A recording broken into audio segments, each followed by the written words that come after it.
What's up, guys? I'm Rhett. Welcome back to Lawn Insider. The last week or two, we've actually been getting a lot of rain here in Central Texas, so that's what we're going to talk about in today's video. Is there such thing as too much rain? And if you kind of let your yard get away from you due to all the rain, what are some steps you can take to get it back on track? Before we get any further into the video, make sure you hit the thumbs up button below. And if you haven't already, hit the red subscribe button below. Let's get this channel up to 3,000 subscribers. Now today, luckily, we've actually had a beautiful day. No rain. I was able to get out into the lawn and trim, edge, and mow. But like I mentioned earlier, we haven't necessarily had that luxury the last couple weeks because we've been getting so much rain. So let's go ahead and talk about that.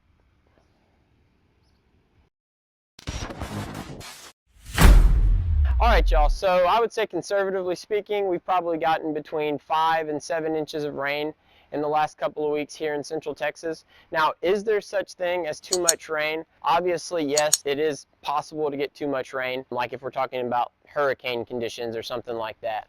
But as far as what we've experienced the last couple of weeks, I actually, quite prefer it to what we usually get over the summer, which is 3-month periods of drought. So, if you're going to ask me, would I rather have 3 months of drought or 3 months of pretty heavy, steady rainfall? I'd take the rainfall every time.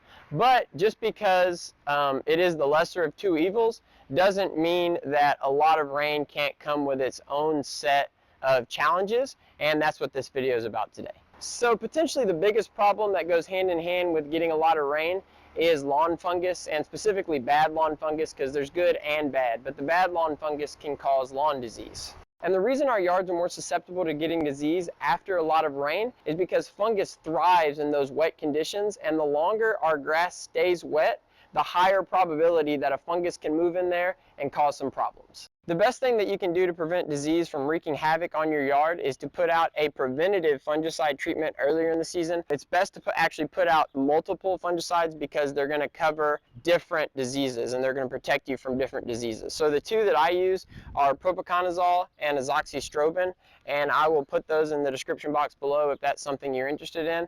And they're good for preventative treatments, but they're also good for curative treatments. You're just going to have to go a little heavy if you're curing a disease that's already in your lawn, as opposed to trying to prevent a disease from breaking out later. If you want a better idea of when to make all these applications throughout the year, I actually made a Bermuda grass calendar earlier in the year, and I will put a link to that in the description box below as well. Just click on that. It's free. You can save it to your phone, and then you'll have a good idea of when you can make all these treatments throughout the year. My lawn actually gets pretty good drainage, I think probably because all of the sand I've been putting down after all the leveling projects, and we're on a slope. So as long as I'm getting a couple of hours of sunlight throughout the day sometime, then usually my yard has enough time to dry out, and luckily I haven't had to deal with any diseases in the lawn this year. Another interesting thing you might notice in your lawn after you've been getting a lot of rain are some worm castings, and this one's actually been smushed down into the turf. I don't have any pictures of the ones that were in my lawn as a before reference, but I'll try to find one and put it up on the screen for y'all. But basically, worm castings are earthworm waste, and they're actually really good fertilizer. People buy bags of worm castings online and put them in their garden and stuff like that. But yeah, it's just, evidence that the earthworms are doing their thing inside your soil.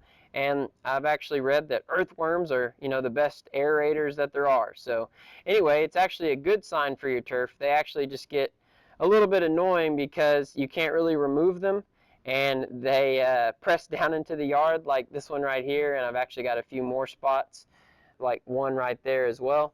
And anyway, I just run over them with my mower and they push down. But yeah, worm castings is another side effect of getting a lot of rain. The next side effect of getting too much rain is that you might actually have to skip a mow day.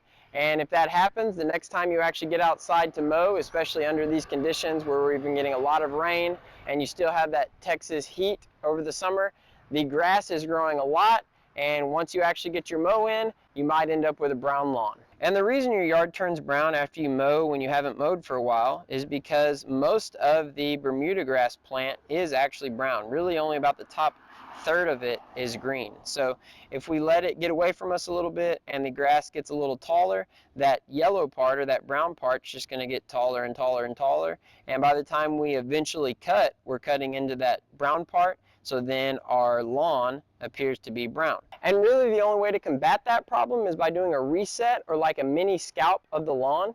And what I mean when I say that is you're going to want to take your mower and take it down a notch or two lower than the height of cut that you're going to maintain at for the rest of the year, and mow the whole yard on that lower notch, and that's going to give kind of like a mini scalp to the lawn, and then raise it back to the height that you want to cut it at, and then that's going to allow you to be cutting into the green part of the plant, and your yard's going to transition back to being green as opposed to that brownish yellow look. So if you want to maintain it like 2 inches for the rest of the season, put your mower down to 1.5 inches for your reset, cut the whole yard, and then raise it back to 2 inches, and just make sure that you're mowing frequently enough to where you're only cutting off that top green part of the Bermuda grass. So in conclusion, is it possible to get too much rain in your lawn?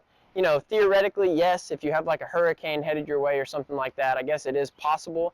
But if you're just talking about the above average rain that we've had the last 2 or 3 weeks here lately, then I would say that that was probably overall a positive for the yard. But that doesn't mean that that doesn't come with its own set of, unique challenges. But at the end of the day, I think I'd much rather deal with more rain than less rain.